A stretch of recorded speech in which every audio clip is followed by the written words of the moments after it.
Chapter 1. The Nebula's Whisper the Void was never silent. Commander Eric Valen had learned that long ago, when the hum of engines and the faint crackle of comms became the lullabies of his existence. But here, at the edge of the nebula of eternal screams, silence was a predator. It pressed against the hull of the ASF Revenant, a silence so absolute it seemed to gnaw at the minds of the crew, stripping away reason one thought at a time.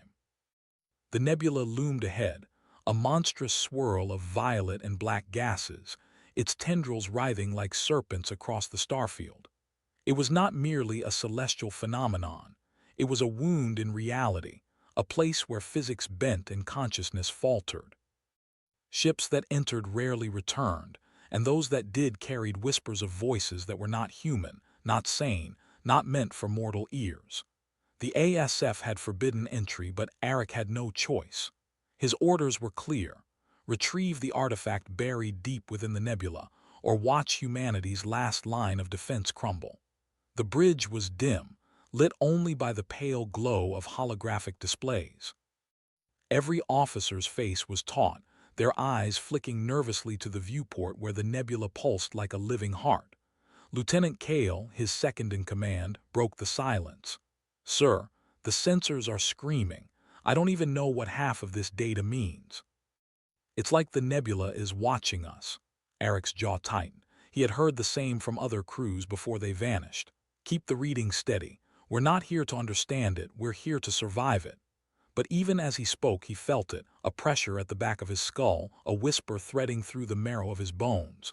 It was not sound, not thought, but something deeper, an intrusion. The nebula was speaking, and it was speaking to him. The whisper grew, a chorus of voices layered atop one another, each syllable vibrating with impossible resonance. "Commander," it breathed, "you carry the prayer of dying stars. Bargain with us or be consumed." Eric's hands trembled against the console. He had faced warlords, rogue AI fleets, and the collapse of colonies, but this was different. This was not an enemy to fight, it was a god, or something worse, something that had forgotten what gods were supposed to be. The crew began to shift uneasily, some clutching their heads, others muttering incoherently. The nebula's influence was spreading. He had minutes, maybe seconds, before discipline shattered. He forced his voice to remain steady. "Lock down communications. No one listens to the voices. No one answers them, that's an order." But the nebula laughed. It was not a sound, but the distortion of reality itself, a ripple across the stars. The ship's lights flickered, and for a moment the bridge dissolved into shadow. Eric saw shapes moving in the dark, elongated forms, faceless, reaching. He blinked and they were gone, but the echo of their presence lingered. Cale's voice cracked. "Sir, did you see?" "I saw nothing," Eric snapped, though his heart thundered. "Eyes on your stations." The nebula's tendrils coiled tighter, wrapping around the Revenant. The ship groaned as if under immense pressure, though the sensors showed no physical force. Reality itself was bending, and the crew's sanity was the first casualty. Eric knew the mission was already cursed, but retreat was impossible. The artifact lay within, and without it, humanity's war against the ascendant swarm was lost. He closed his eyes just for a moment and whispered the words he had sworn never to utter again, the prayer of the old commanders, a relic of desperation. "Guide me through the dark. Let my soul be the anchor when the stars fall silent." The nebula answered. "Your prayer is heard, but prayers demand sacrifice." The bridge lights flared, alarms shrieked, and the ship lurched forward, dragged deeper into the screaming void. The crew cried out, some collapsing, others clawing at their consoles as if possessed.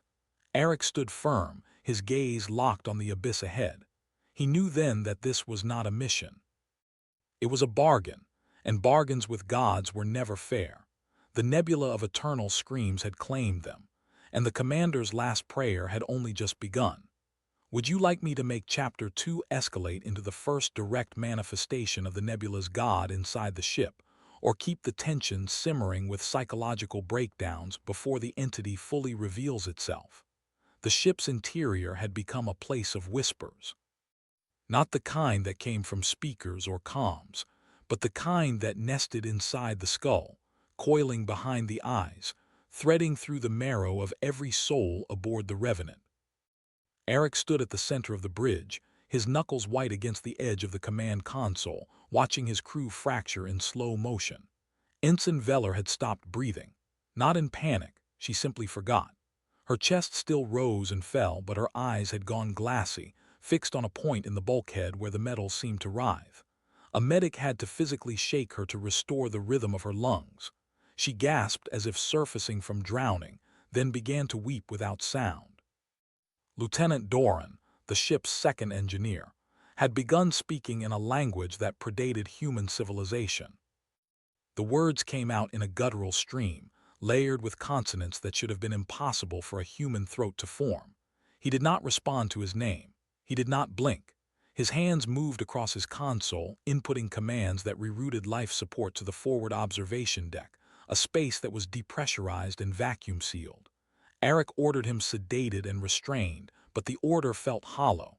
The nebula was already inside them. Eric's own mind was a battlefield. He had trained for decades to compartmentalize fear, to lock it in a vault behind walls of discipline and duty. But the nebula did not attack the walls. It seeped through the cracks he didn't know existed, the memory of his daughter's laughter before the swarm took her colony, the weight of the medals he never wore, the prayer he had whispered into the dark as a young commander watching his first ship burn. The nebula knew them all. It caressed each memory with a tenderness that felt like violation. "You carry so much grief, Commander. It is delicious." The voice did not come from outside. It bloomed inside his chest, resonant and ancient, a vibration that harmonized with the deep hum of the ship's failing reactor. He pressed his palms against his ears, but the gesture was meaningless. The voice was not sound. It was presence.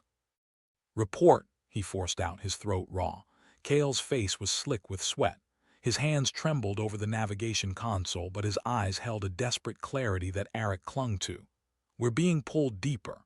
The nebula's density is increasing exponentially. At this rate, we'll reach the core in 11 minutes. The hull is holding, but the rules are breaking. Sensors are returning data that doesn't compute. Time dilation is spiking in irregular pulses. 1 second passes in the engine room for every 3 on the bridge. The forward section is reporting a lag of 7 seconds per heartbeat." "The artifact?" Eric asked. "Still reading at the core, but the signal is changing. It's not a fixed emission anymore. It's responding, pulsing in rhythm with something. I think it's aware of us." Eric had known the mission was a desperate gamble. The artifact was a weapon of last resort, a fragment of technology left by a precursor race that had vanished before humanity learned to forge metal. It was supposed to be inert, a key to a lock no one understood. But the nebula had been built around it, or the nebula had built itself around the artifact. The distinction no longer mattered. They were inside a living trap. The lights flickered again, and this time they did not fully return. The bridge settled into a dim amber gloom, shadows pooling in corners that had no right to exist. The air grew thick, carrying a scent that was not ozone or burning metal but something organic, wet earth, decay, and the sweetness of overripe fruit. Eric's stomach turned. Then the bulkhead began to bleed. It started as a single bead of moisture near the forward viewport, then another, then a slow, viscous trickle that ran down the metal in dark rivulets. The substance was black, but it shimmered with colors that did not belong to the visible spectrum, colors that hurt to look at, that left afterimages burned into the retina. The crew recoiled. Some screamed. Others fell silent, staring with the hollow acceptance of those who had already surrendered. Eric did not move. He watched the liquid pool on the deck, and he watched it rise, not through volume but through defiance of physics. It gathered itself into a column, then a spire, then a shape that approximated a human form. It had no face, no features, but it had presence, a weight that pressed against Eric's soul like a hand on a wound. "You prayed," the shape said, not aloud. The words materialized in the air, written in light that seared the retina. "You offered your soul as anchor, I accept." Eric's jaw clenched. "I offered nothing. I spoke to myself, to the dark, to the memory of those who came before." The dark listens, Commander, the dark remembers, and the dark has needs. The shape stepped forward. Its foot did not touch the deck. It hovered, leaving a trail of static in the air. The crew scrambled backward, pressing against their stations, but Eric stood his ground. He had faced death before. He had faced worse than death. He had faced the silence of a universe that did not care. "What do you want?" he asked. The shape paused. The nebula's hum deepened, becoming a vibration that rattled the teeth in his skull.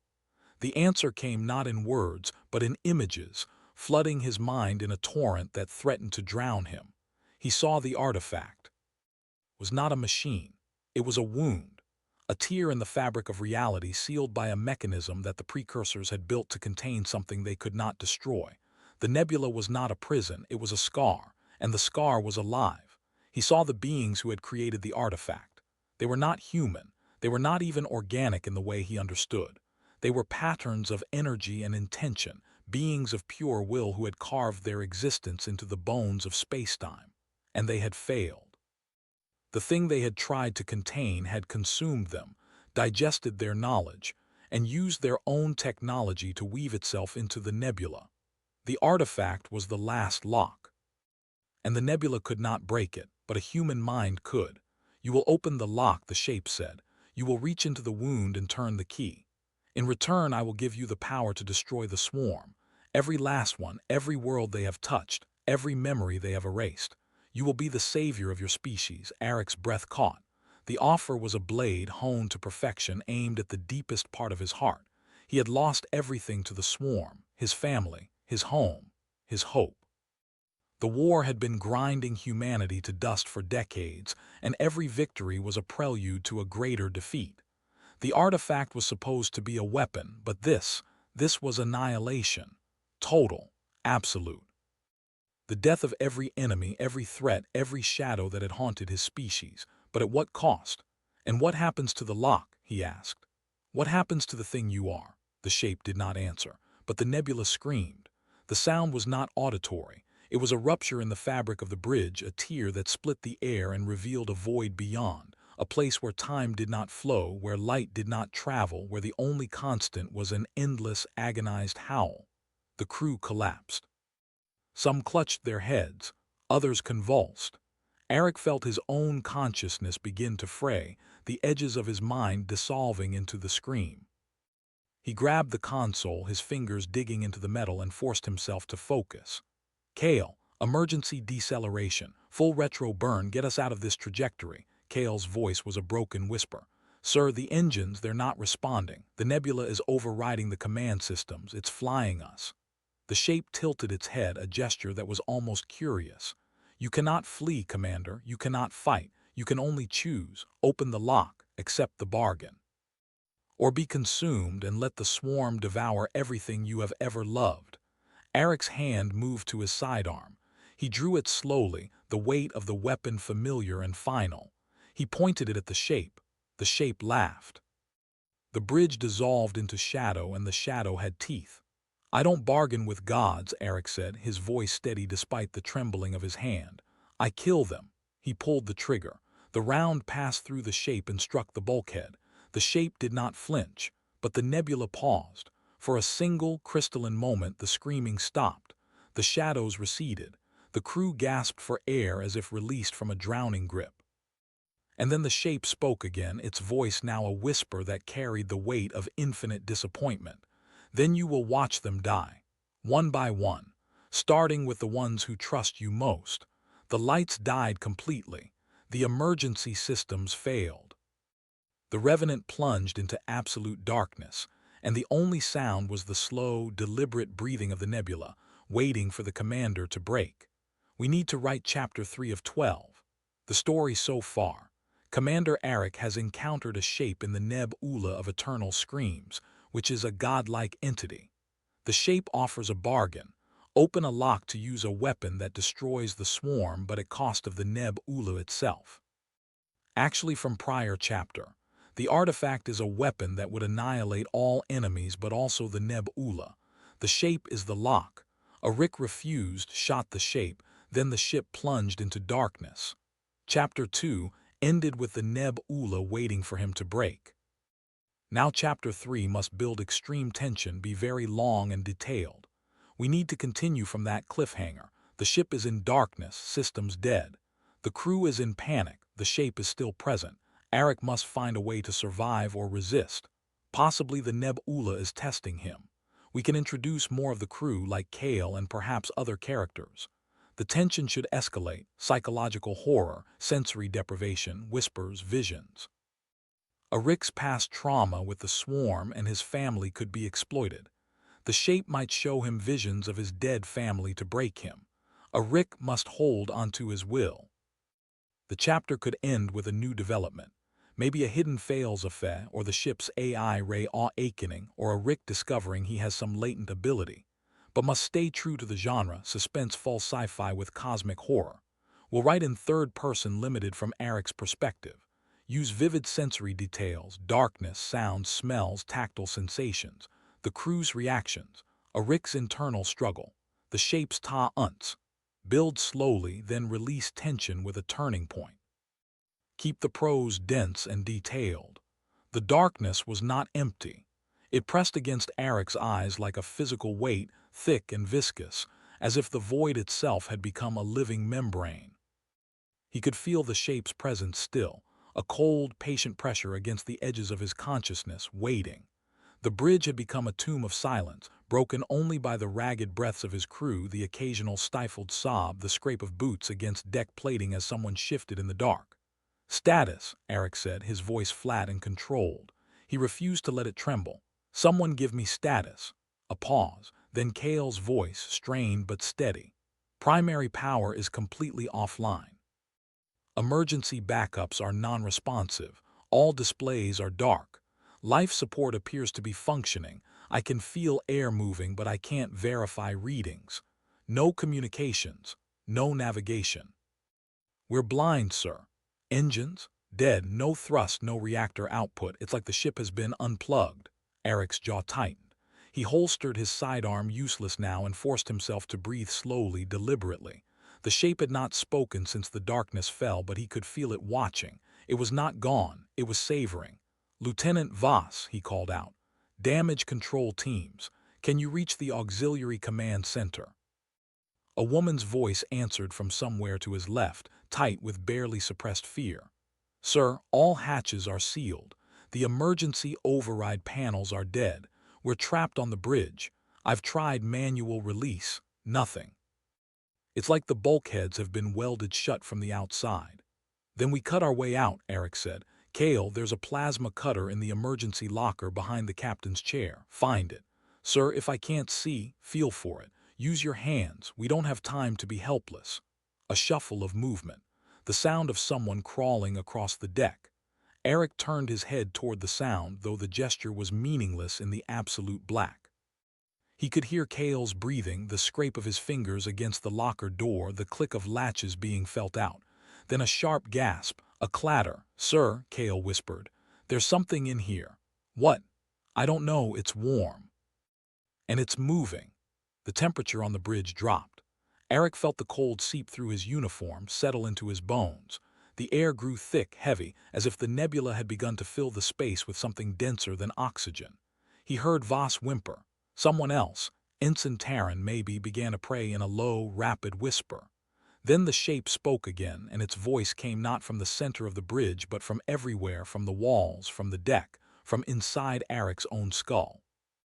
"You are afraid, Commander. Good. Fear is the first step toward understanding." Eric gritted his teeth. "I understand enough. You want me to open the lock. You want me to let you loose on the galaxy. That's not a bargain, that's surrender. Surrender implies a choice you still possess. You have none. The swarm will consume your species within 3 generations. You know this. Your own strategists have calculated the probability at 97%. The artifact is the only variable that changes the outcome, and I am the only one who can activate it." "Then why do you need me?" Eric shot back. "If you're so powerful, why don't you just open the lock yourself?" A long silence. The cold deepened. Eric could see his own breath now, faint wisps of white in the darkness, barely visible but present. The nebula was giving him just enough light to see his own mortality. "Because the lock is not a mechanism. It is a covenant, a bond between the one who wields the weapon and the one who becomes the weapon. The lock must be opened willingly. The covenant must be accepted with full knowledge of the cost. And the cost is the death of every living thing in this nebula, billions of souls, maybe more. The cost is the death of suffering. The cost is the end of the swarm. The cost is the survival of your species. Is that not worth any price? Eric closed his eyes, not that it mattered, and saw his wife's face, saw his daughter's smile, saw the ash and ruin of the colony world where they had died, where the swarm had descended like a rain of barbed wire and fire. He had held her hand as the life left her eyes. He had promised her he would make them pay. But this was not payment. This was genocide on a scale that dwarfed the swarm's worst atrocities. "I won't become a monster to fight monsters," he said quietly. "Then you will die, and your crew will die, and your species will die, and the swarm will spread across the galaxy, consuming everything until there is nothing left but the endless hunger. Is that the legacy you choose?" Eric did not answer. He turned away from the voice, or tried to, but the voice was everywhere inside him, around him, a pressure that would not relent. He heard Kale scream. It was a short, sharp cry, cut off abruptly. Then the sound of something wet hitting the deck. "Kale!" Eric lunged forward, hands outstretched, feeling for his officer. His fingers brushed against something warm and slick. He recoiled. Then he forced himself to reach out again to find Kale's shoulder, his neck, his face. The skin was cold, the pulse was absent. "No," Eric breathed. "He was the first. He trusted you most. You saw the way he looked at you, like a son looking at a father. And now he is gone because you chose pride over survival." Eric's hands trembled. He could feel the blood cooling on his fingers. He wanted to scream. He wanted to tear the shape apart with his bare hands, but he had no hands that could touch it. No weapon that could harm it. He was a man standing before a god, and the god was patient. "Voss," he said, his voice cracking. "Voss, report." No answer. "Voss," a whisper from the darkness, so faint he almost missed it. "Sir, I can't see, I can't feel my legs, there's something, it's inside me. Hold on, I'm coming." He crawled toward her voice, navigating by sound alone. His knees scraped against the deck. His hands found the edge of her console, then her arm. She was trembling violently. Her skin was hot, feverish. He could feel the pulse in her wrist, rapid, irregular. "Stay with me," he said. "We're going to get out of this." "No, you are not." The voice was gentle now, almost kind. And that was the most terrifying thing of all. "You cannot fight me, Commander. You cannot outrun me. You cannot reason with me. I am not your enemy. I am your only hope. And I will wait here in the dark until you understand." Eric felt something brush against his mind. A presence, vast and cold, pressing against the walls of his consciousness. He tried to push it back, but it was like trying to hold back the tide with his bare hands. It seeped through, filling the cracks, showing him things he did not want to see. His daughter's face contorted in pain, his wife's eyes pleading, the swarm, endless and hungry, crawling over the ruins of Earth. And then another image, a door. A massive, ancient door carved from something that was not stone, not metal, not any material he knew. It was set into a wall of absolute black, and it was covered in symbols that writhed and shifted, alive and malevolent.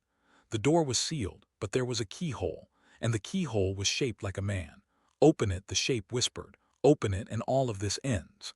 Eric's hand moved toward the keyhole. He did not will it. His arm rose of its own accord, fingers reaching for the lock. He could feel the warmth radiating from it, the promise of power, the seduction of an end to all his pain. He stopped. He forced his hand down. He bit the inside of his cheek until he tasted blood. He focused on the pain, the sharp, real human pain, and used it to anchor himself. "No," he said, "I will not." The vision shattered. He was back on the bridge in the dark with the blood of his officer on his hands and the screams of his crew in his ears. But something had changed. The darkness was thinner now. He could see faint outlines, the edge of a console, the curve of a chair. The nebula was retreating just slightly, as if his refusal had cost it something. And in that moment of retreat, Eric saw it. A single panel on the captain's console, glowing with a faint, steady light. It was not a system display. It was a manual override, a relic from the ship's original design before the network integration, before the Nebula had taken control.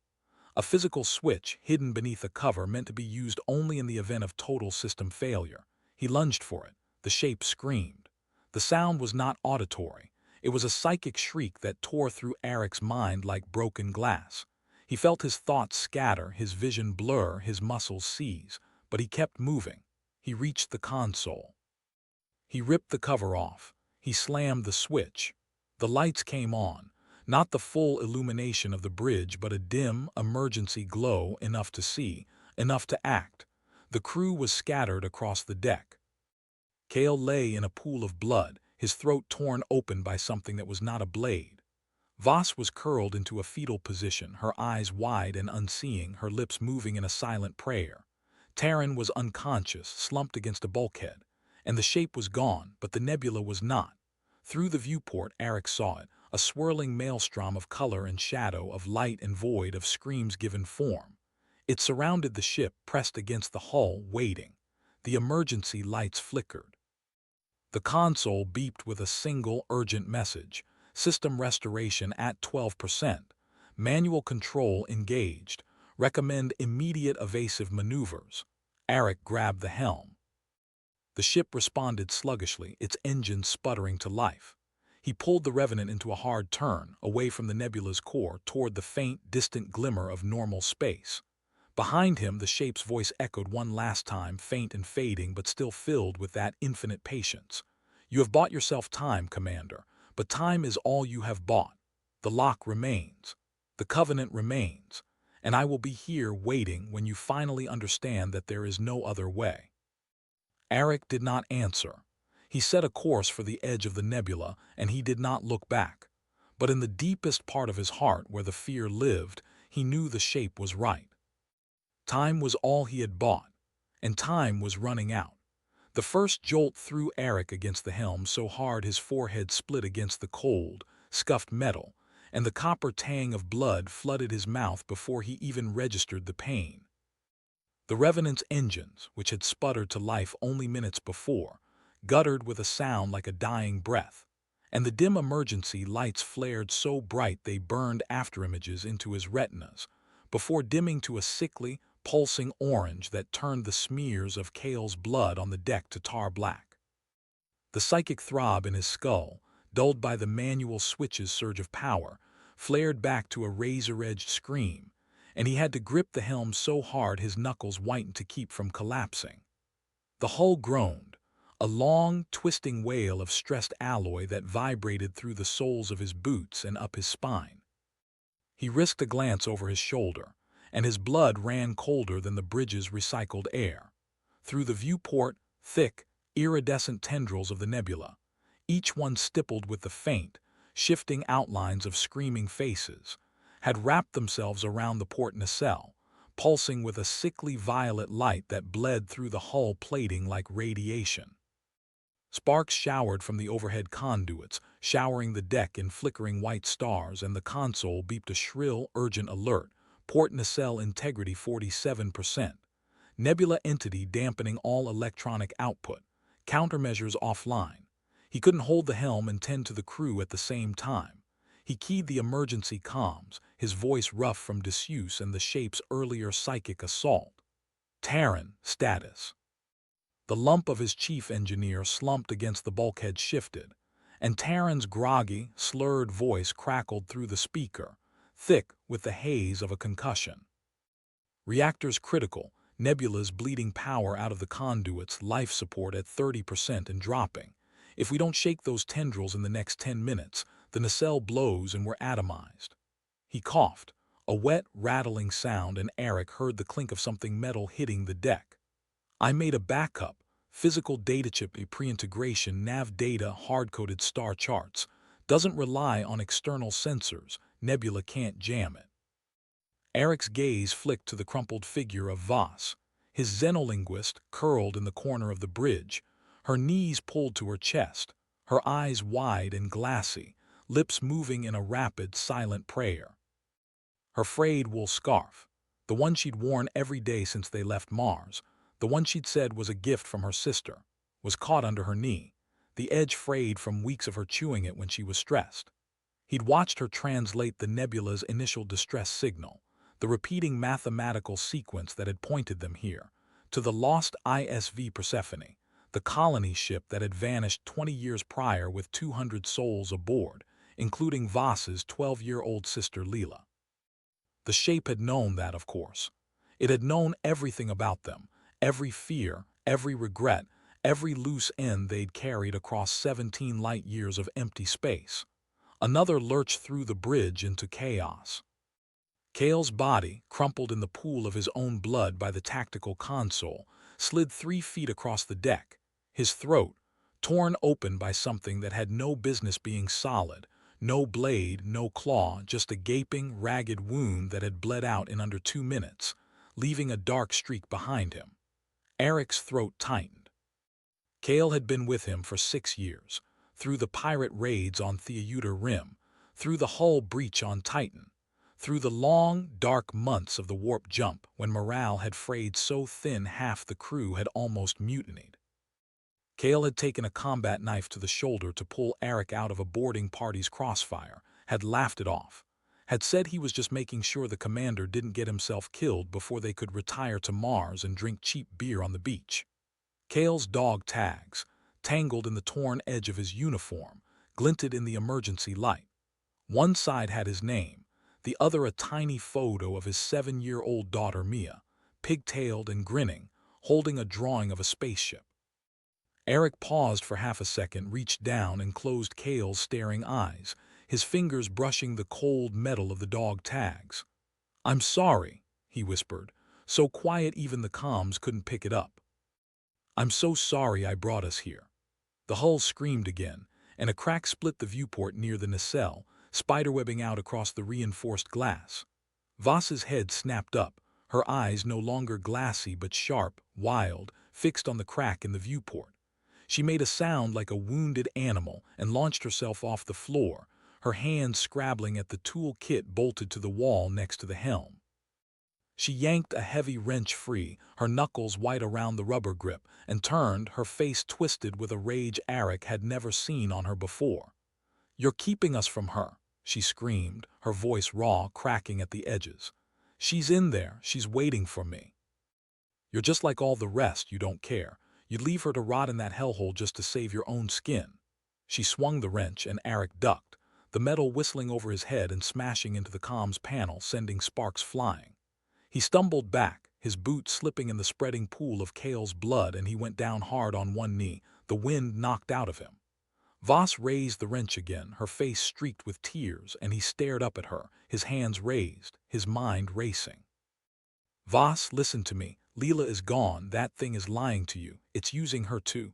The shape's voice cut him off, not from the comms, not from outside, but from the very walls of the bridge, layered with 100 other voices. 1,000, a million, all screaming in unison so loud Eric's ears rang. "She is not lying, Commander. She has seen the truth. Now let her go to what is hers." Voss froze, her arm still raised, the wrench trembling in her grip. Her eyes rolled back in her head, the whites showing, and she made a soft, gurgling sound before the wrench clattered to the deck. She turned, her movements stiff, jerky, like a marionette on broken strings, and began to shuffle toward the airlock control panel on the far side of the bridge, her face blank, her lips moving in a silent sing-song voice that Eric recognized as the lullaby Voss used to sing to herself when she was decoding difficult signals, the one she said Leela used to sing to her when they were kids. "Taryn!" Eric yelled, scrambling to his feet, his heart hammering so hard he thought it might burst through his ribs. "The data chip, where is it?" Taryn, who had stirred when Voss screamed, was now propped up on one elbow, his forehead crusted with dried blood, his left eye swelling shut. He fumbled at the pocket of his engineering jumpsuit, his fingers numb, and pulled out a small, dented data chip, the edges scorched as if it had been pulled from a fire. "Here, slot S under the nav console. Don't let her open the airlock. The Nebula's vacuum will tear her apart and take half the bridge with her." He coughed again, and Eric saw the dark stain spreading across his jumpsuit, an internal bleed from the fall that had knocked him out earlier. Eric dove for the nav console, sliding across the deck on his knees, the data chip clutched in his fist. Voss was 5 feet from the airlock control now, her hand outstretched, her fingers brushing the panel. The hull screamed again and the crack in the viewport spread, a thin wisp of nebula gas seeping through, smelling like rot and burnt sugar and the coppery tang of old blood. The console beeped. Nacelle integrity 32%. Impending failure in 12 seconds. He slammed the data chip into the slot under the nav console, and for a second nothing happened. Then the lights died completely, plunging the bridge into absolute blackness for 3 heart-stopping seconds, before the dim, hard red glow of the ship's core systems flickered on, no longer pulsing, steady and unyielding. The console beeped, a calm, steady tone. Hard nav SYSTEMS engaged. Sensor compromise neutralized. All non-essential SYSTEMS shut DOWN. Power rerouted to nacelle stabilizers and reactor containment. Life support at 15%.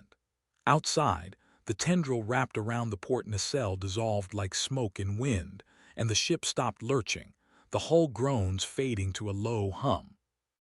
The hard nav system star chart flickered to life on the main display, plotting a course away from the nebula core, toward the faint, distant glimmer of normal space, the edge of the nebula 17 minutes ahead, the moon of the gas giant 12 light hours beyond that, where they kept the emergency supply cache. Eric let out a breath he didn't know he'd been holding and turned to check on Voss. She was crumpled on the floor by the airlock, gasping, her eyes wide and dazed, the blankness gone from her face. She looked up at him and her face crumpled and she began to sob, great, heaving sobs that shook her whole body. "I saw her," she whispered, her voice raw. "I saw Leela. She was on the Persephone, Eric. She's alive. She's in there in the nebula on the Persephone's wreckage. She said she's been waiting for me. She said the others are okay, they're just stuck. The nebula isn't hurting them. It's keeping them safe." She scrambled to her feet, her hands scrabbling at the nav console, and tapped the screen. A text message popped up, scrolling across the display in her familiar, loopy handwriting. The timestamp stamped in the corner reading 2847071103. 17, 2 minutes before they dropped out of warp. When Voss had been asleep in her bunk, her datapad locked, her comms off, no one in the entire crew able to have sent it. "She is waiting for you. Bring her back. Coordinates: Nebula Core Sector 7G, wreckage of ISV Persephone. Oxygen supplies aboard wreckage, sufficient for 6 months. Life support functional." Eric's blood ran cold. He looked back out the viewport and his breath caught in his throat. The nebula had reshaped itself, the swirling maelstrom of color and shadow condensing into the exact shape of a 12-year-old girl with pigtails, holding a tattered stuffed rabbit, her face pressed to the glass of the viewport as if she could see them. It was Leela, exactly as she looked in the photo taped to the inside of Voss's locker, the one she'd shown Eric when they were planning the mission, the one she'd carried with her every day for 12 years. For half a second, Eric swore he saw her mouth move, shaping the words, "Please help me." The shape's voice echoed again, soft now, gentle, like a father speaking to a child, layered no longer with screams but with a quiet, infinite patience. "You see now, Commander, I do not lie. There is no need for bargains, no more running, no more fighting. All I ask is that you turn back. Bring her to her sister. The others are safe here, unharmed as they have been for 20 years. You will have your supplies, your crew will live, you will have what you came for." The voice dropped lower, almost a whisper, and Eric felt it in his bones, in the marrow of his teeth, in the scar tissue of the old wounds on his shoulder. "The covenant remains, yes. But it can be fulfilled without death, without loss. All you have to do is choose." The oxygen alarm began to beep, soft at first, then louder, a steady, rising tone that cut through the hum of the core systems. 15% and dropping fast. At this rate, they had 87 minutes of breathable air left, even if they held course for the gas giant moon. The hard nav system's course plot showed that even at maximum burn, they'd run out of oxygen 4 hours before they reached the cache. If they turned back, if they went to the Persephone's wreckage, Voss said there were supplies there enough to last them months, enough to fix the nacelle, enough to get them home. Voss was at his side now, her hand gripping his forearm, her fingers digging into his skin so hard he was sure she'd leave bruises. "Please," she sobbed, her face streaked with tears and snot. "She's my sister. I've been looking for her for 12 years. I can't leave her, I can't." Taran was yelling from the bulkhead, his voice hoarse, the blood stain on his jumpsuit spreading wider. "Commander, it's a trick. You know it's a trick. It wants us back in the core. It wants to break the lock. It'll kill every last one of us if we turn around. We have to hold course." Eric stared out the viewport, at the shape of the little girl waving at them, at the swirling nebula behind her, at the faint glimmer of the Persephone's wreckage half buried in the gas and shadow. He thought of Kale, lying in his own blood, his daughter waiting for him on Mars. He thought of Taran, bleeding out on the bulkhead, who'd made the data chip because he'd trusted Eric to get them home. He thought of the shape's words, the covenant, the lock, the infinite patience of a thing that had waited 20 years for a lost colony ship, that would wait 20 more for him if it had to. His hand hovered over the helm, his fingers trembling. The ship was steady now, the hard nav system holding course away from the nebula, away from the girl waving in the gas, away from the sister Voss had spent half her life searching for. But the oxygen alarm kept beeping, a steady countdown to suffocation, and the shape's voice whispered in his ear, soft as silk, as inevitable as the grave. "You do not have to choose, Commander. You can have both. Turn back, save her. Save your crew. All it takes is one small turn of the wheel." Eric didn't move. The red emergency lights glinted off Kale's dog tags, off the wrench still lying on the deck by the airlock, off the tear tracing Voss's cheek. The nebula pulsed outside, the shape of the little girl still waving, still waiting. Somewhere deep inside the swirling gas, Eric could have sworn he heard a little girl's laugh, bright and clear, cutting through the screams. 12 light hours, 87 minutes of oxygen, a sister waiting in the dark, a crew counting on him to make the right call. He didn't know what the right call was anymore. Chapter 5. The fracture of faith, the oxygen alarm's shrill cadence became the heartbeat of the ship, a merciless metronome ticking down their lives. Eric's hand still hovered over the helm, trembling, indecisive, as if the wheel itself were a blade pressed against his throat. Every second he hesitated was another second stolen from them, another breath wasted in the stale air of the cabin. Voss's grip tightened, nails digging into his flesh. Her voice was raw, stripped of reason, a plea born of desperation. "She's there, Commander, my sister. I can feel it. Don't you hear her? Don't you see her?" Her eyes darted to the viewport, to the childlike figure waving in the nebula's glow. The girl's outline shimmered, impossibly sharp against the chaos of gas and shadow, as though she were carved from light itself. Taran coughed, a wet, rattling sound that echoed through the chamber. His blood had begun to pool beneath him, dark and sticky, spreading like a shadow across the deck. "It's lying to you," he rasped. "It's always been lying. That thing doesn't want her, it wants us. It wants the lock broken. Don't you understand? If you turn back, you'll give it everything."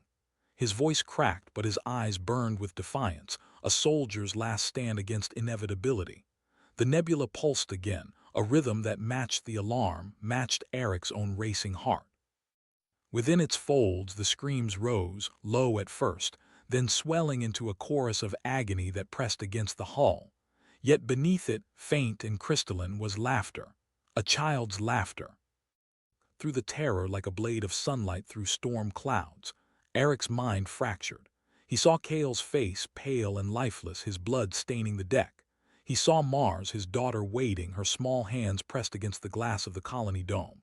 He saw Voss's sister, a phantom in the gas, waiting with arms outstretched. He saw Taran, dying, clutching the data chip that held their only chance of survival. The voice returned, velvet and inexorable. "You do not have to choose, Commander. You can have both. Turn back, save her, save them. All it takes is one small turn of the wheel." The helm seemed to hum beneath his hand, alive, eager. Then the lights flickered. The ship groaned, metal straining against unseen pressure. A shadow passed across the viewport, vast and formless, blotting out the stars. The girl vanished, replaced by a mauve darkness that stretched endlessly, a wound in the fabric of space itself. Voss screamed, stumbling back. No, no, she's still there, she's still. Her voice broke, swallowed by the sound of the hull buckling. Terran forced himself upright, blood dripping from his chin.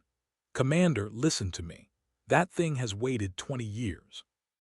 It will wait 20 more, but we won't. We're dying now. Oxygen's gone. If you turn back, we're already dead. Eric's vision blurred. The alarms, the screams, the laughter, they merged into one cacophony, a symphony of madness. His hand clenched the helm, knuckles white. He could feel the weight of every soul aboard pressing down on him, demanding a choice. The nebula surged and the voice grew louder, sharper, no longer a whisper but a command. Turn back. Break the lock. Bargain with me, Commander. Pray to me. I will answer. Eric's lips parted, a prayer forming unbidden. Not to God, not to the stars, but to the thing inside the nebula of eternal screams. His voice was hoarse, trembling. If I turn, if I give you what you want, will you let them live? Silence. Then a laugh, soft, childlike, echoing through the cabin.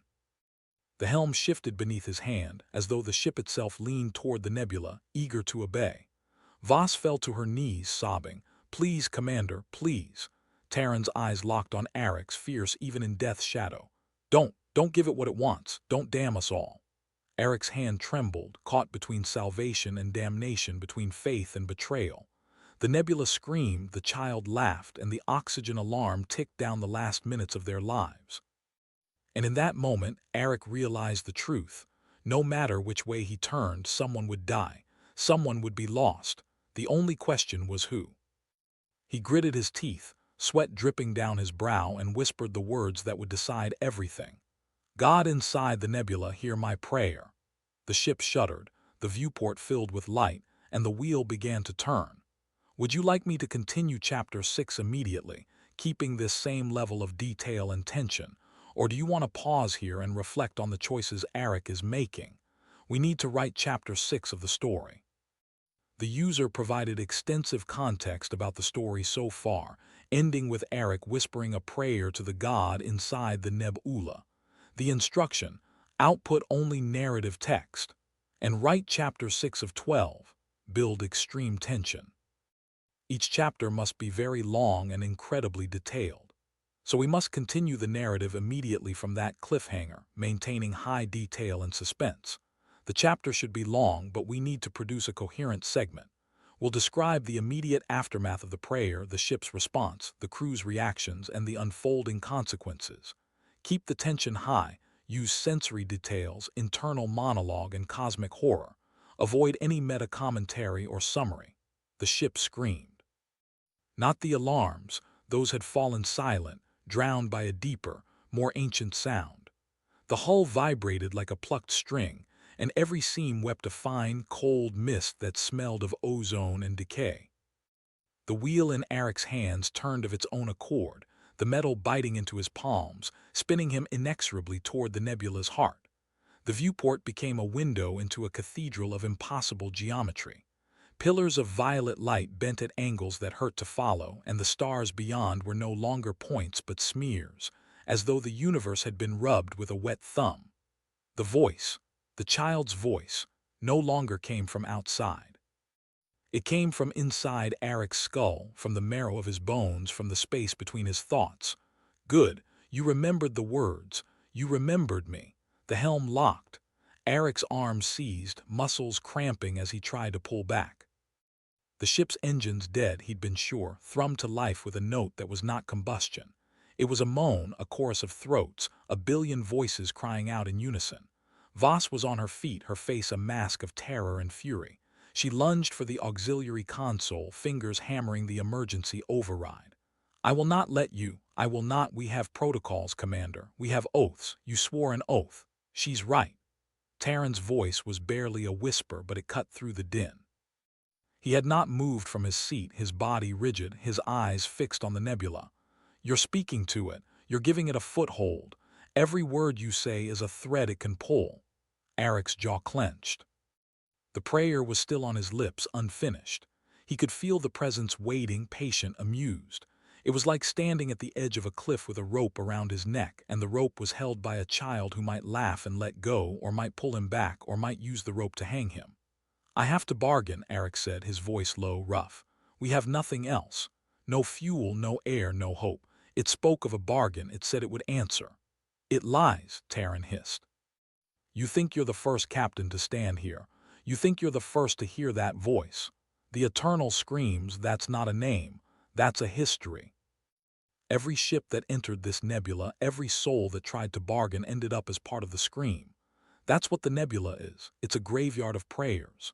The child's voice laughed, high and bright, like wind chimes in a hurricane. He's afraid. He's always been afraid.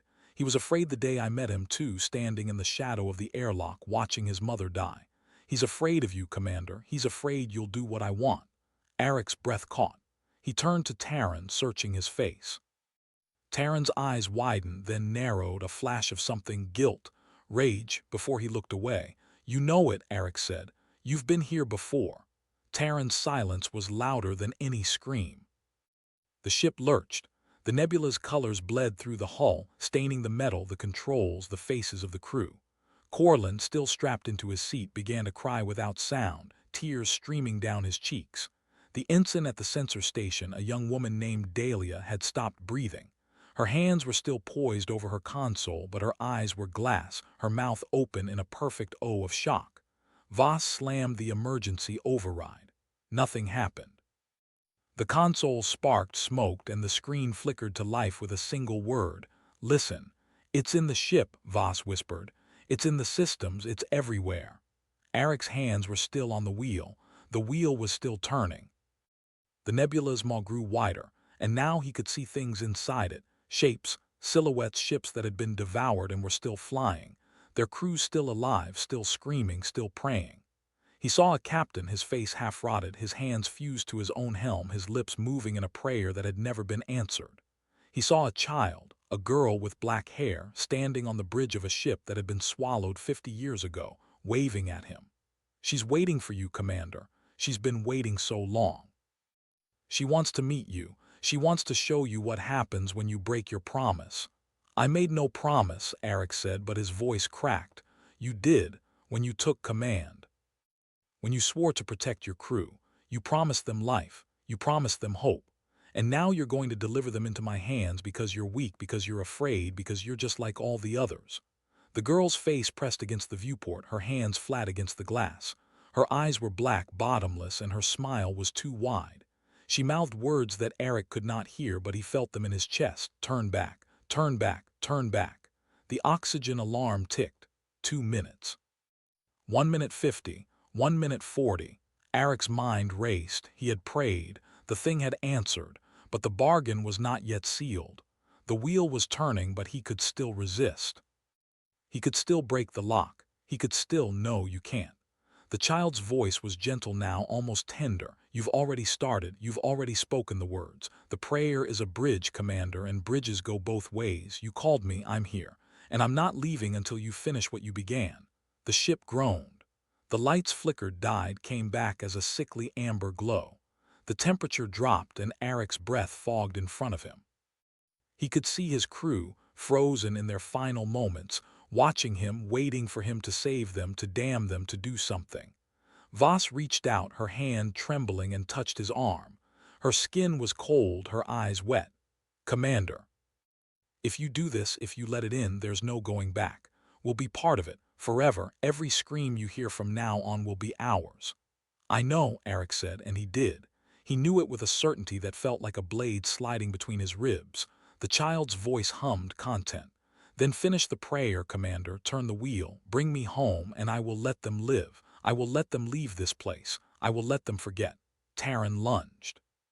He was faster than a man his age should have been, his hand closing around Eric's wrist, yanking him away from the helm. No, you don't get to sacrifice yourself for us. You don't get to be the hero. That's not how this ends. The ship shuddered violently. A crack spiderwebbed across the viewport and the girl's face split in two, halves sliding apart, revealing a void that was not empty but full, full of eyes, full of teeth, full of the sound of a billion prayers unanswered. Eric wrenched his hand free. The wheel was still turning. The nebula was swallowing them. The oxygen was almost gone. He looked at Terran, at Voss, at Corlin, at Dahlia, at the ensigns, at the dead and the dying and the living. He looked at the girl, the god, the thing inside the nebula, and he finished the prayer. God inside the nebula, I offer you a bargain, my life for theirs, my soul for their freedom, my name for their silence. Let them go, let them forget, let them live. The ship stopped, the sound stopped, the light stopped.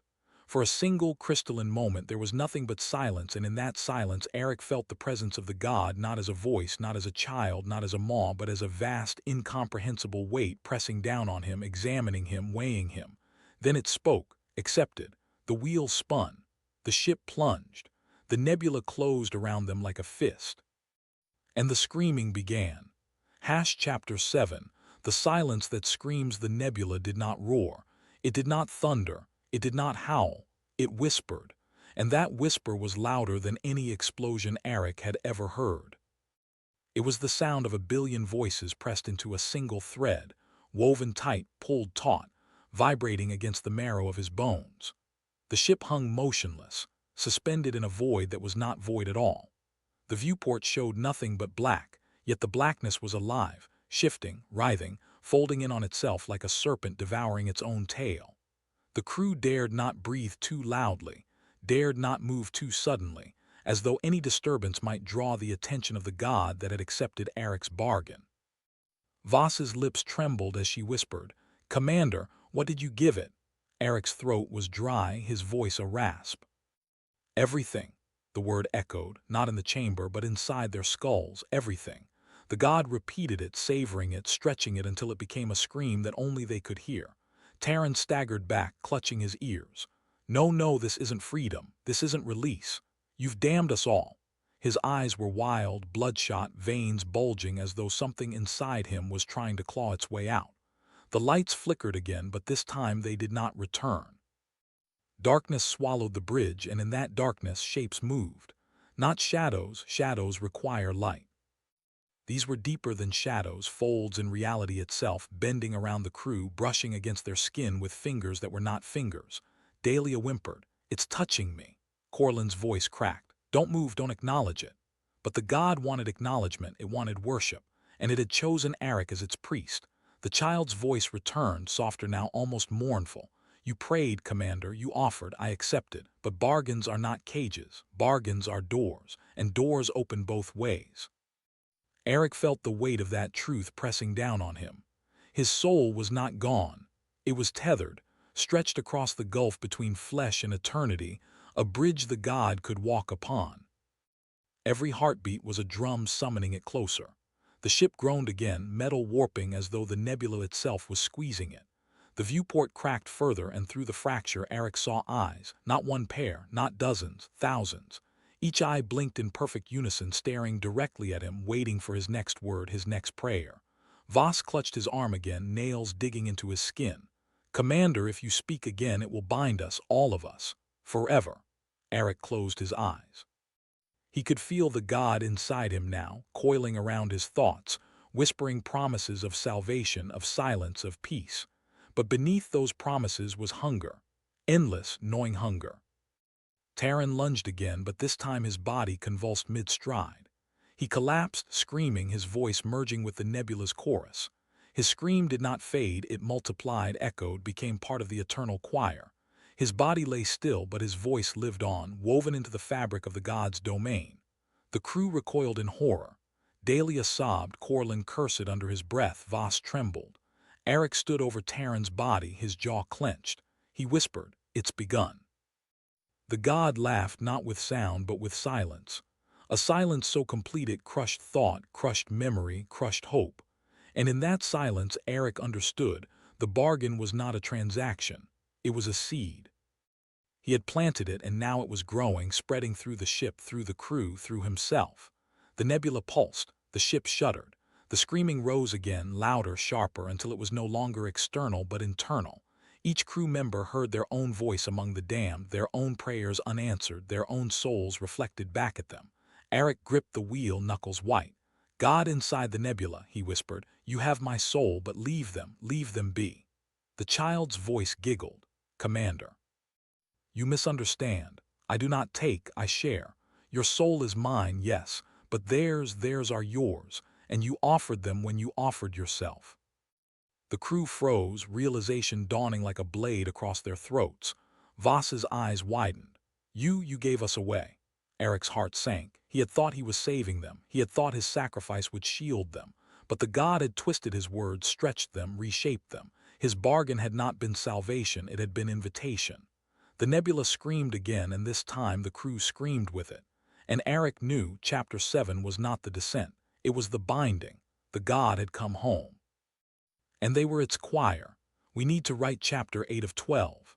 The story so far ends with the crew screaming. A Rick, realizing his bargain, invited the god into them all. Extreme tension required. Chapter must be very long and incredibly detailed. Output only narrative text. We need to continue from that point.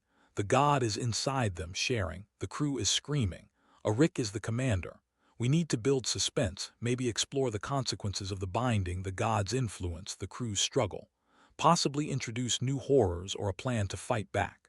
But the story is titled The Commander's Last Prayer, Barg aiming with a god inside the nebula of eternal screams. So prayer and bargaining are central. Chapter 8 could be about the aftermath of the binding, the god's control, and Eric trying to find a way to undo it, or at least protect the crew. The tension should be high with the god twisting everything. We'll write a long, detailed chapter, focus on sensory details, internal thoughts, the crew's reactions, the ship's condition, the nebulous presence. The god communicates through silence, gig-less whispers. A Rick must navigate this new reality.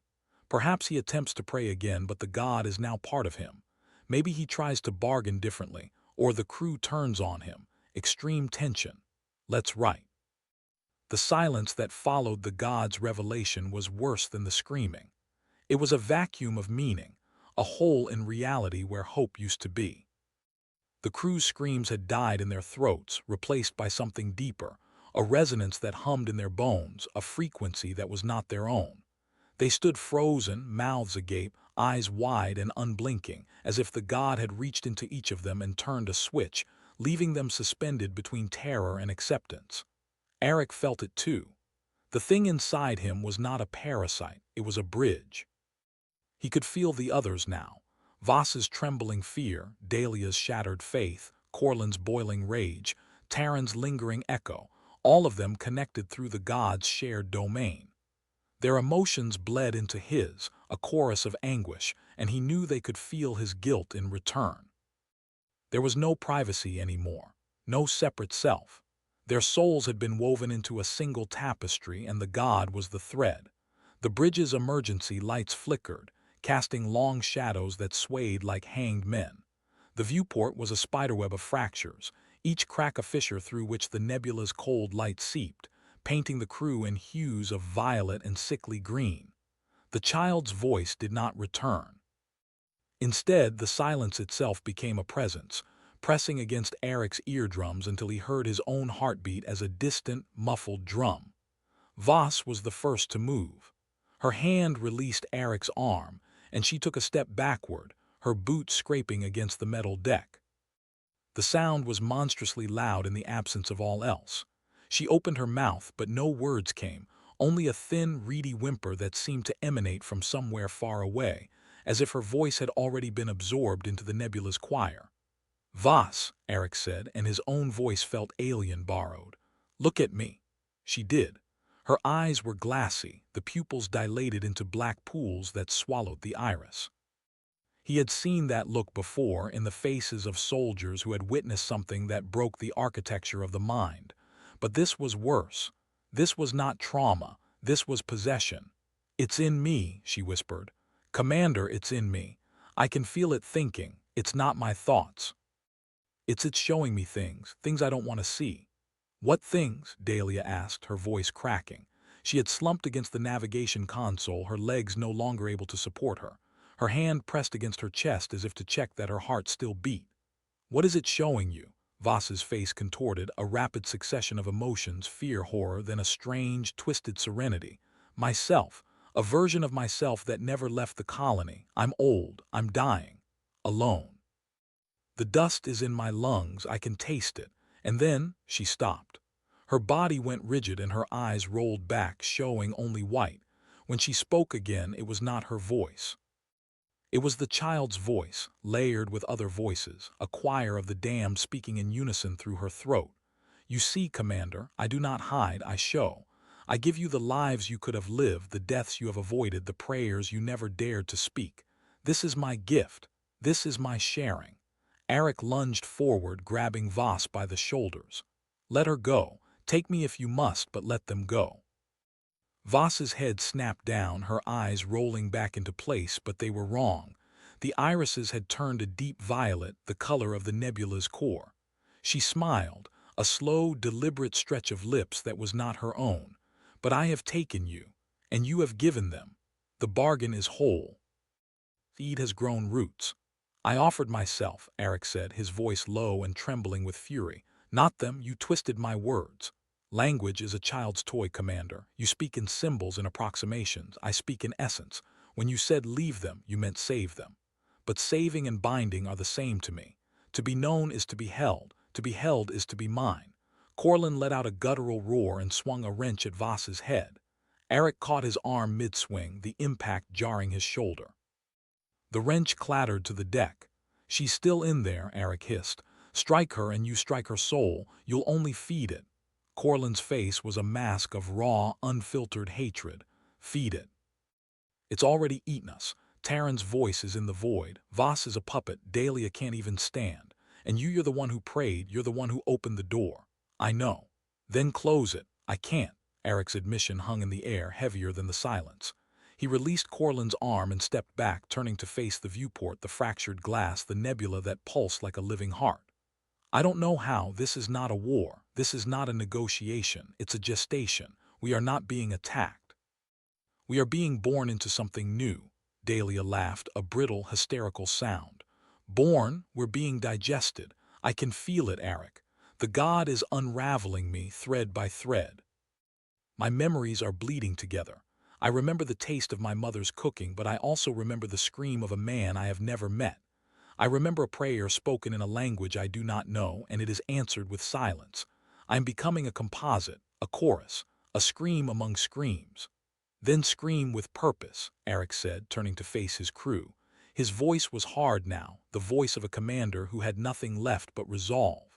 The god takes our voices and makes them its own. But we still have our breath. We still have our bodies. We still have this ship. He pointed to the helm, to the cracked console, to the flickering displays that showed the ship's trajectory, drifting but not yet consumed.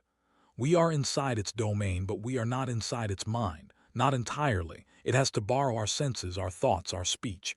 That means we can still act. We can still choose. Choose what? Corlin spat.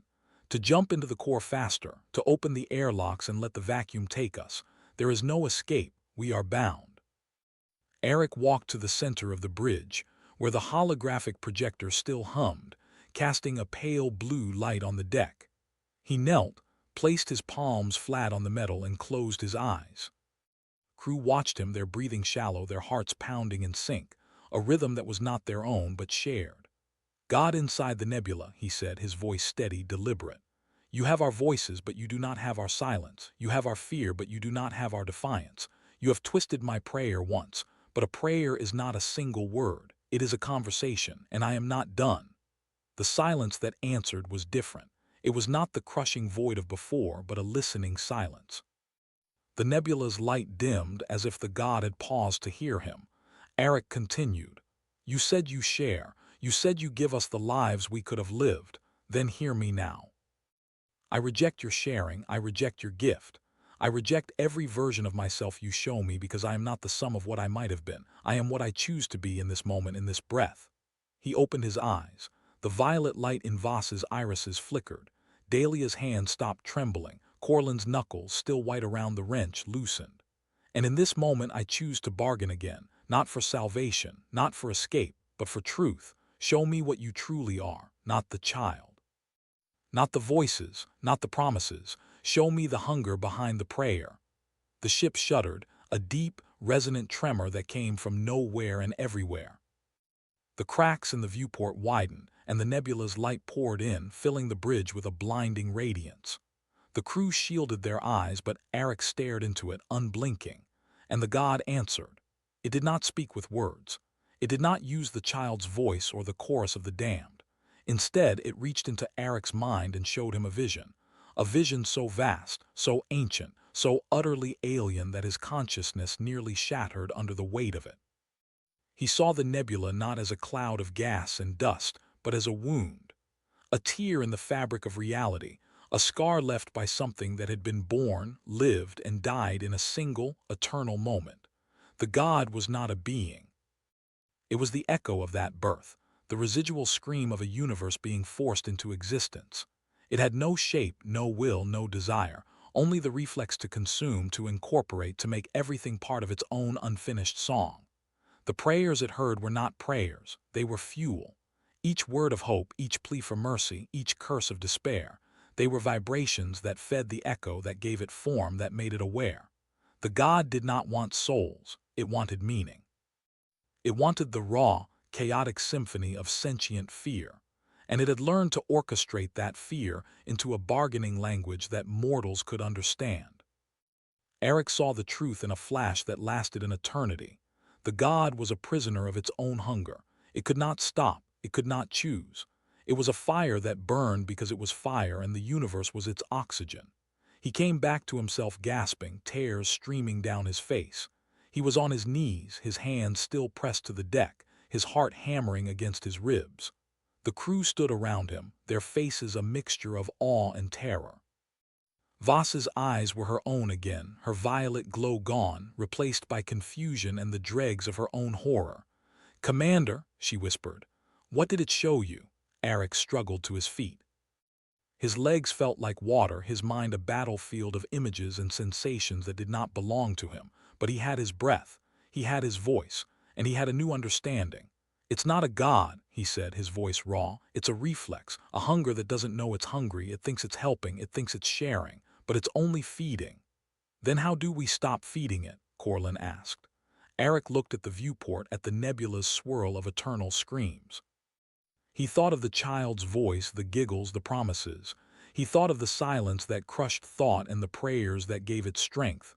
"We stop praying," he said. "We stop begging, we stop hoping, we stop fearing. We become rocks, silence, absolute, utter silence inside our own minds." "Is that possible?" Dahlia asked, her voice small. Eric shook his head. "No, not for long, but long enough to move, long enough to find the heart of this wound and speak a different language." He turned to the helm where the navigation console still flickered. The ship's engines hummed, a low growl that vibrated through the deck. He gripped the wheel, the metal cold and familiar beneath his hands. "We're going deeper," he said. "Into the core?" Voss asked, her voice trembling. "Into the wound, where the echo began. If it's a reflex, then there must be a source, a place where the scream is still raw, still undigested. We go there and we plant a different seed." He looked at his crew, broken, bound, but still here, still breathing. "We will not beg, we will not bargain, we will not pray, we will speak, and we will make the god hear a word it has never heard before." The ship lurched forward, guided by his hands, his resolve. The nebula screamed around them, the chorus of the damned rising in a deafening crescendo. But Eric set his jaw, closed his mind, and became a vessel of silence. Behind him, his crew did the same. In the void beyond the viewport, the child's voice whispered one last time, "You cannot unmake a prayer, Commander, but you can make a new one." And the ship plunged into the heart of the eternal scream. We need to write chapter 9 of 12. The story so far ends with the ship plunging into the heart of the eternal scream. The chapter must be very long, highly detailed, suspenseful, building extreme tension. We need to continue from that point. The chapter should be about the journey into the core, the challenges, the psychological and physical horrors, the crew's struggle to maintain silence of mind, and the encounter with the source. We need to introduce new elements, raise stakes, and end with a cliffhanger or a revelation that sets up the final 3 chapters. The tone is sci-fi horror, cosmic horror. Protagonist is Commander Eric. Key themes: silence versus prayer, the god as a reflex, unjure, the wound. We need to show the crew's discipline, the nebula's attacks, perhaps a sacrifice. Use vivid sensory details. The chapter should be long, so we'll include multiple scenes, navigating through increasingly chaotic space, internal struggles, perhaps a crew member breaking, a discovery of the heart, maybe a physical structure or a singularity. End with a new threat or a twist. The ship descended into a wound that had no bottom. The nebula's interior was not a place of light or color, but of texture, thick, gelatinous, and warm, like the inside of a living throat. The Resolute shuddered with every meter of penetration, its hull groaning under pressures that had no name in any human engineering manual. The viewports showed nothing but a viscous, opalescent gloom that pulsed with distant veins of crimson and violet, like blood vessels in a dying eye. Eric kept his hands on the helm, his knuckles white, his breathing shallow and controlled. Behind him, the crew sat in absolute stillness. They had stripped their minds of thought, not emptied them but armored them. Each held a mantra of negation. I am not here, I am not afraid, I am a stone. I do not pray, I do not hope, I do not remember. The discipline was excruciating. The mind naturally reaches for patterns, for meaning, for comfort. Every second was a war against the reflex to think, to question, to feel. Jian, the chief engineer, was the first to break. He had been the most disciplined of them all, a man of mathematical precision who had once rebuilt a fusion core with his bare hands during a plasma leak. But the nebula did not target the weak. It targeted the real. Jian's father had died of a slow cancer, and in the silence of his mind, the memory of his father's final breath, a thin, rattling exhale, surfaced like a bubble from deep water. The nebula caught it, amplified it, twisted it. "Father," Jian whispered. The word was a crack in the dam. The ship lurched as the nebula responded. The walls of the bridge began to weep, a thin, salty fluid that smelled of iron and amniotic sacs. The fluid pooled on the deck, and in its reflection, the crew saw not their own faces but their deepest regrets staring back. Dahlia saw her twin sister, dead by her own hand after a failed mission.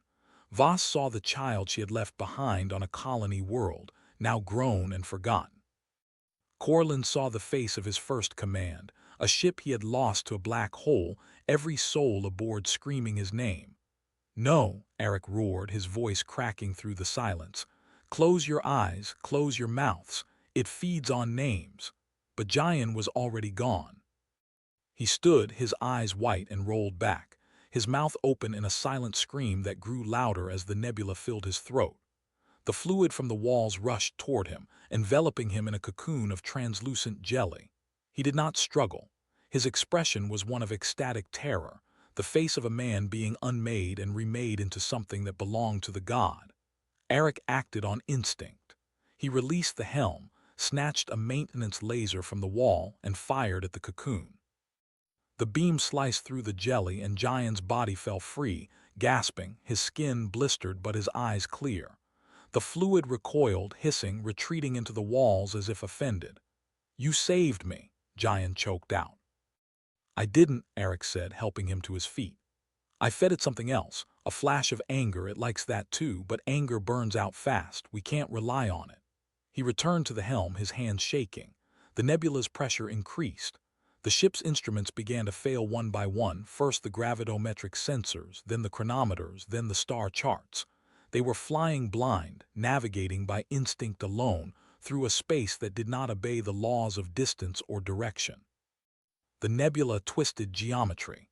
Sometimes the ship appeared to be moving upward while the inertial dampeners read a descent. Sometimes the viewports showed the same star pattern for hours, then suddenly a scene of a dead world being consumed by a black sun. "We're being shown things," Voss said, her voice barely a whisper. "It's not random, it's showing us what happened here." "Where here is," Eric said, "is the wound, the original scream." The ship emerged into a cavity. It was a sphere of absolute darkness, so vast that the light from the nebula's edges only reached it as a faint, reddish twilight. At the center of the cavity hung something that defied understanding, a sphere of bone. Not a planet of bone, but a ball of it, millions of skulls fused together, each one the size of a human head, but their features distorted, elongated, as if they had been melted and reshaped by an insane sculptor. The skulls were arranged in concentric rings, slowly rotating, and from between their teeth and eye sockets leaked a constant stream of whispers, not sounds but meanings.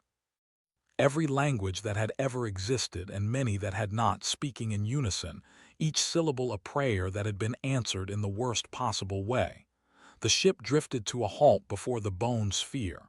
The crew stared. "This is the echo," Arik said. "This is the original wound." A civilization that prayed too hard. They begged their god for eternal life, and it gave them eternal awareness trapped in their own skulls, forever feeling the moment of death. "How do we speak to that?" Dahlia asked. Arik did not answer. He walked to the forward viewport, pressed his palm against the cold glass, and let his mind open, not to prayer, not to hope, but to a single, simple thought: "I see you." The bone sphere stopped rotating. The whispers ceased. And from the center of the sphere, a crack appeared. A hairline fracture that spread like lightning, releasing a beam of pure, white light that struck the Resolute and illuminated every corner of the bridge. The light carried a voice, ancient and tired, older than the stars themselves. "You are the first in a billion years who did not ask for anything." Arik felt the god's attention like a weight on his soul, not a predator's gaze, something more terrible: recognition. "I'm not here to pray," he said. "I'm here to offer a trade." The light flickered. The whispers resumed, but now they were curious, not hungry. "A trade? What could a creature of meat and memory possibly offer me?" Arik stepped forward, away from the helm, until he stood directly in the beam. He could feel his skin tingling, his thoughts being read, every secret he had ever kept laid bare. But he did not flinch. "You're lonely," he said. "You've been feeding on prayers for eons, but none of them have satisfied you. Because a prayer is a one-way transaction. You give, they take, and the silence returns. You've never had a conversation." The light dimmed. The skulls rattled, their jaws clicking together in a rhythm that sounded like laughter or weeping. "And you would talk to me, a human whose entire species has yet to leave its solar system." "Yes," Arik said, "but not for free. For every word I give you, you give me something in return. First, safe passage for my ship and crew out of this nebula. Second, the release of every soul you've absorbed since the beginning. Let them die. Let them be dead." No echoes, no eternal screams, just silence. The god was silent for a long moment. The light shifted, casting shadows that moved of their own accord. "You ask me to unmake myself. These souls are my substance, my memory. Without them I am nothing." "You'll still have me," Arik said. "One voice, one mind, forever." Voss screamed. "Commander, no," the crew erupted, but Arik raised a hand. He did not look away from the light. "I am willing," he said. "I will stay. I will speak to you for the rest of eternity. I will tell you stories, sing you songs, argue with you, laugh with you, weep with you. I will be your companion, not your prey. In exchange, let them go." The bone sphere shuddered. More cracks appeared, and from them poured a river of light, warm and golden, that washed over the ship. The voices of the damned began to fade, one by one, as if a static interference was being erased. The crew felt a lifting, a lightness in their chests as the weight of the nebula's presence receded. The god's voice returned, softer now, almost gentle. "I accept." Arik turned to his crew. "Take the ship, get out now." "We're not leaving you," Corlin said, his eyes wet. "You will, or this deal is broken." "I've given my word. A commander's last prayer, not to a god but to a friend." He smiled. It was the first genuine smile they had seen on his face since the mission began. The ship's engines roared.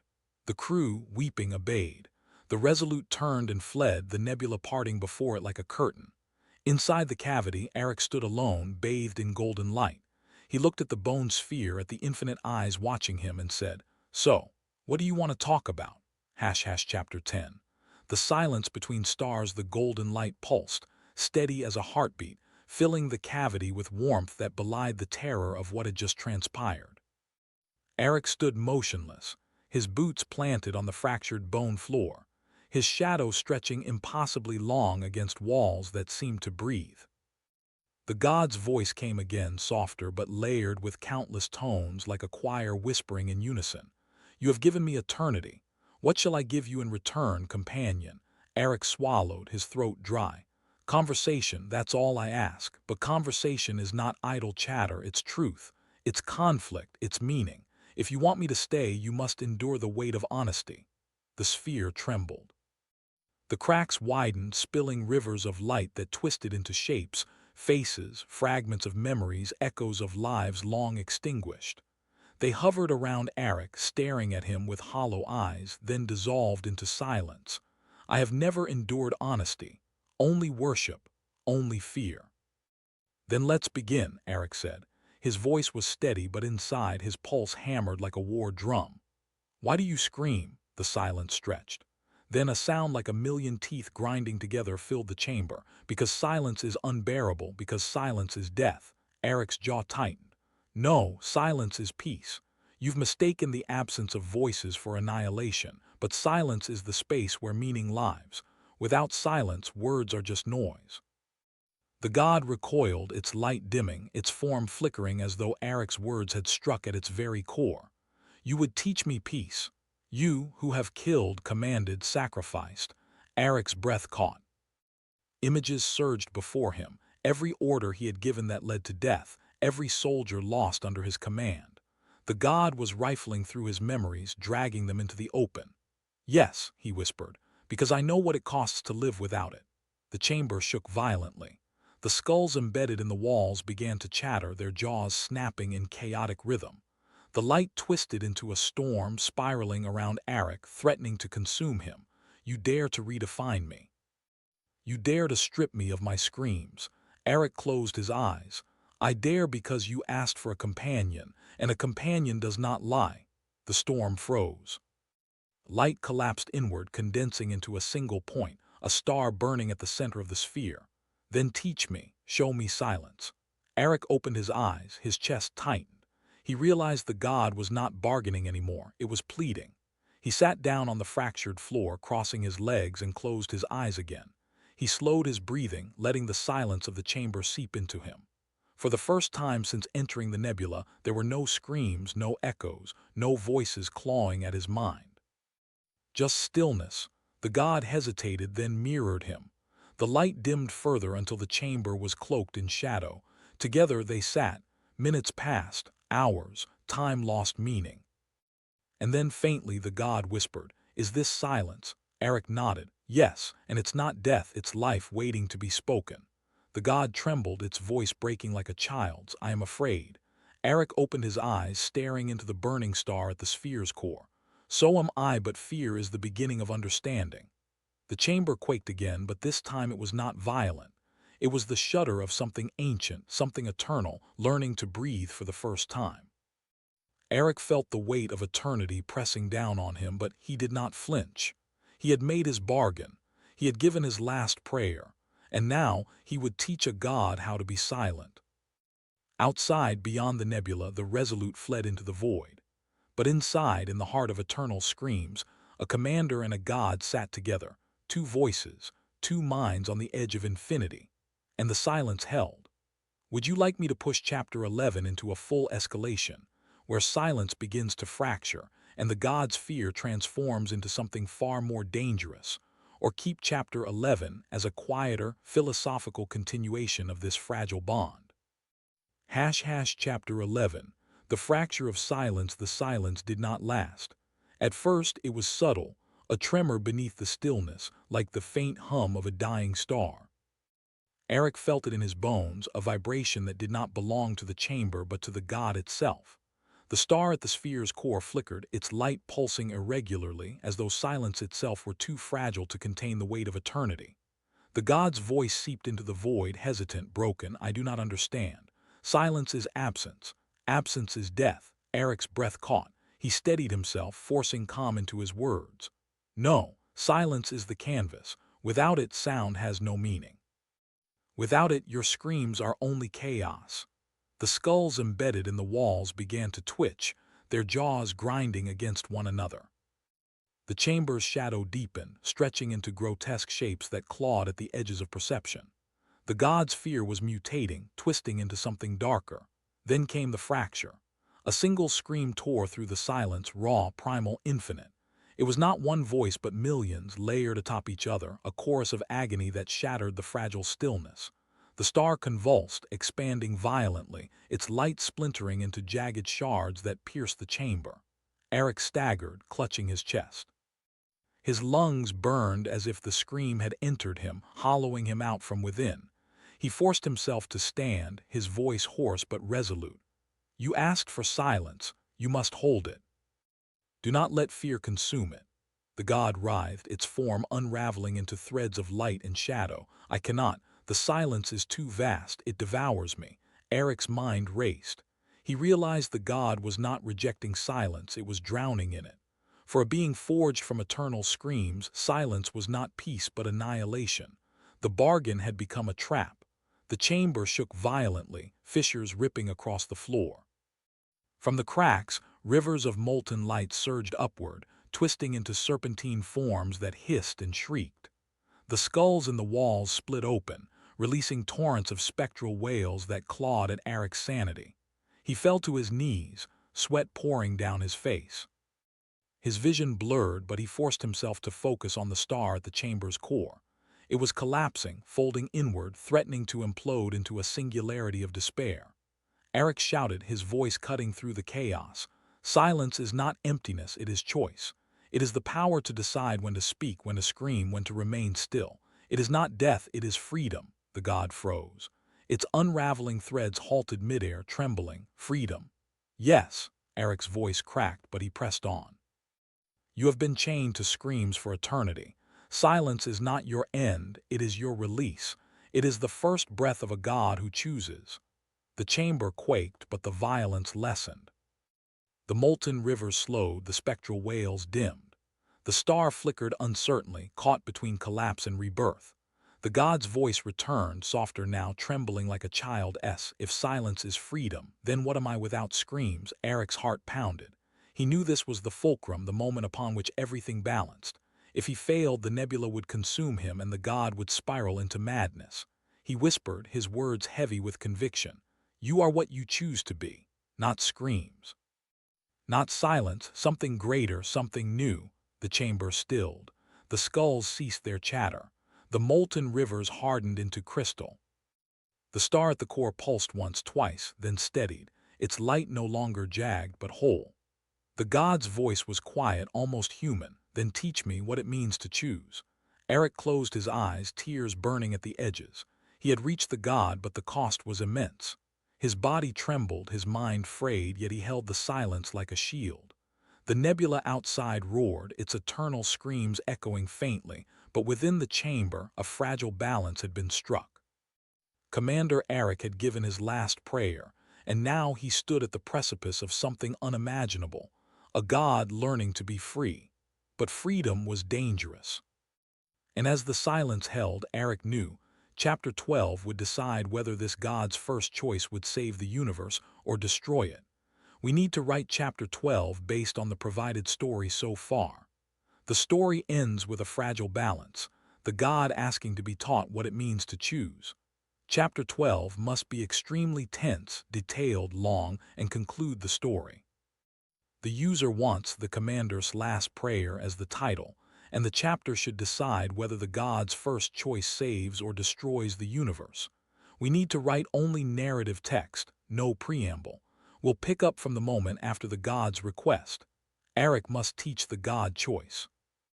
But the Nebula is still dangerous, and the god's freedom could be catastrophic. Build tension.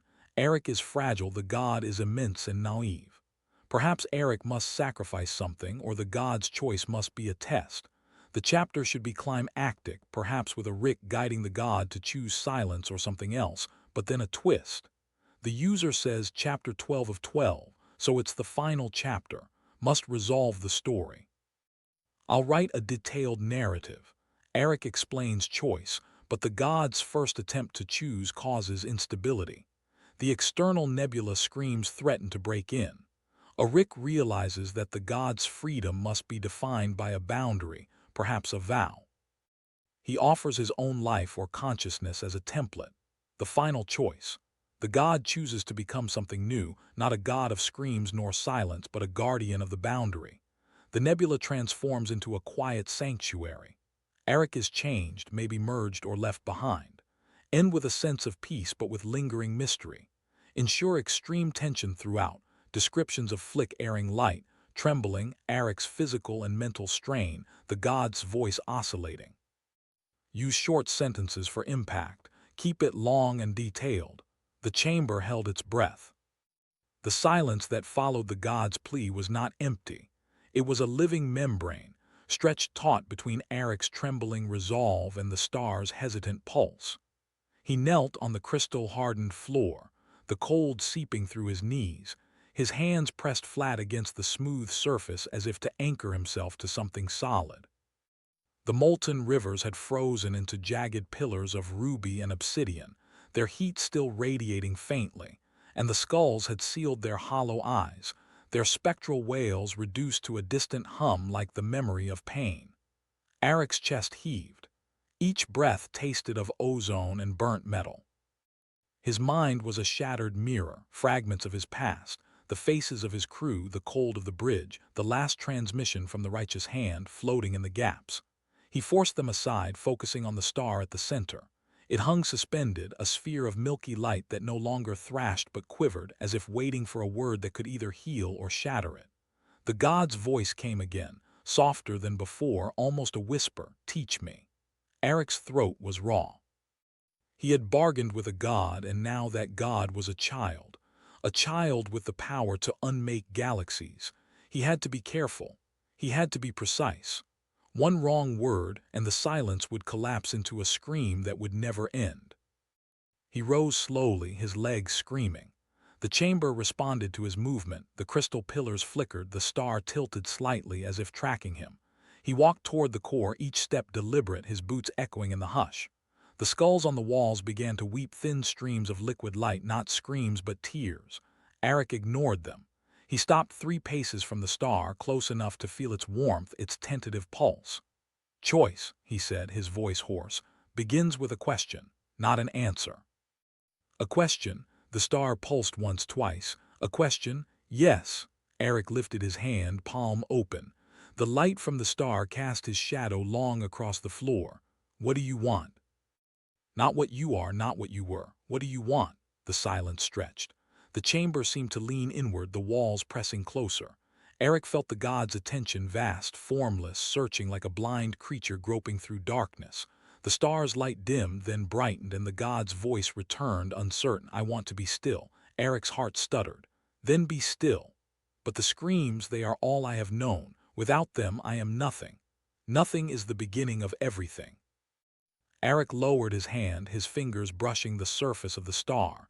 It was warm, almost skin-like. "You are not your screams. You are the space between them.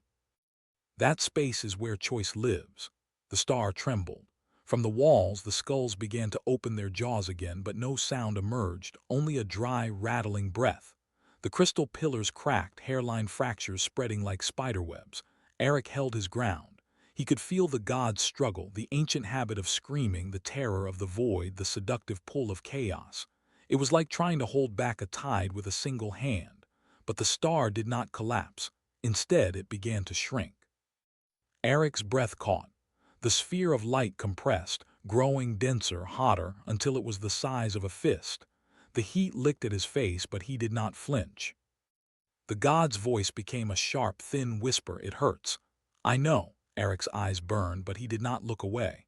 "Freedom always hurts. It hurts because you are breaking the chains yourself. You are not being broken. You are choosing to break them." The star pulsed violently. The chamber groaned, the floor cracking beneath Eric's feet. Rivers of molten light erupted again, but this time they did not strike. They coiled around the pillars, writhing like serpents in pain. The skulls screamed, a deafening cacophony that threatened to split Eric's skull. He clamped his hands over his ears, but the sound was inside him, 1,000 years of agony filling his bones. He fell to his knees, blood trickling from his nose. The god was thrashing, caught between 2 impossible states, the familiar torment of screams and the terrifying emptiness of choice. Eric knew he had to reach it again, had to find the core of its nascent will before it tore itself apart. He opened his mouth, but no words came. The screams were too loud. He tried to think, but the noise was a physical weight, crushing his thoughts. He could feel the god's panic, its fear, a god afraid of itself. And in that fear, Eric saw the truth. The god had never been a monster. It had been a wound, an eternal open wound that had learned to howl. He closed his eyes, and he let go. He released his grip on his own sanity, on his own fear. He let the screams flow through him, not as enemies, but as a river. He did not fight them. He did not block them. He simply listened to the pain, to the loneliness, to the billions of voices that had been consumed by the nebula, each one a fragment of the god's broken self. And in that listening, he found the question again. What do you want? He asked, not with his voice, but with his entire being. Not what you were, not what you are. What do you want to become? The screams faltered. The skulls fell silent. The molten rivers froze mid-coil, suspended like glass serpents. The star, now a tiny point of light, hovered before Eric's face, flickering like a candle in a storm. The god's voice was barely a breath. I want to be a door. Eric's eyes snapped open. A door? Yes, a door that opens not to swallow but to release, to let the screams go, to let them find peace, and then to close and be silent. Eric's hand trembled. He reached out and the tiny star settled into his palm. It was warm, soft, almost fragile. He felt the god's presence around him, not as a vast consuming force, but as a gentle pressure, like a hand placed on his shoulder. Then be a door, he whispered. I will help you. The god's response was not a word, but a sensation, a deep, resonant hum that vibrated through Eric's bones. The chamber began to change. The crystal pillars melted not into molten rivers, but into light. The skulls crumbled, their dust rising and swirling into a gentle breeze. The walls dissolved, revealing the nebula beyond, but it was different. The eternal screams were fading, replaced by a soft, steady echo, like the last notes of a song. The nebula was no longer a trap. It was a transition. Eric stood in the center of the void, the tiny star in his hand.